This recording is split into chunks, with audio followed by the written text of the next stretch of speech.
Zvanični neurofiziolozi nam kažu kako se u fizičkom organu mozgu odigrava neuronska reprezentacija svetlosnog signala elektromagnetne prirode koja nekako stvara ideju, predstavu, odnosno sliku o izgledu sveta izvan nas. Ali istina je upravo suprotna. Materijalni mozak ne može da stvori nematerijalnu misao. Međutim, ono što je važno shvatiti je da svest, kreator misli, egzistira izvan našeg virtualnog sistema.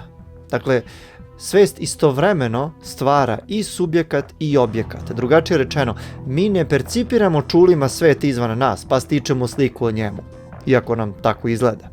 Svet izvan nas je istovremena informacija unutar nas.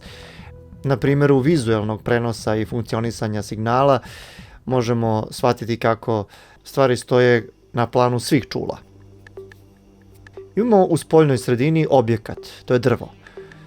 Dakle, u spoljnom svetu posmatrač, subjekat, posmatra svojim očima. Zapravo, zraci svetla mu navodno prenose sadržaj putem optičkog mehanizma, a neuronske sinapse na neki volšeban način protumače signal i mi dobijemo predstavu objekta koji posmatramo. Dakle, naš posmatrač, odnosno subjekat, svojim unutrašnjim svetom posmatra objekat izvan njega. I tu imamo utisak da je drvo izvan posmatrača. Ali, ono što vam zvanična nauka neće reći je da istovremeno misao unutar nas kreira sliku koja se manifestuje kao spoljni svet koji posmatramo. I to je pun krug principa stvaranja u kome nemate početak u okviru pojavnog seta. Zato je vera zapravo ta koja stvara svet, koji potom mi percipiramo kao stvarnost, iz koje kroz iskustvo potvrđujemo veru i tako opet u krug međuzavisnosti.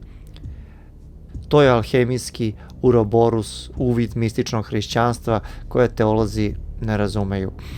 Tako svest, tvorac, stvara sebi sličan lik u svetu koji potom doživljava kroz iskustvo.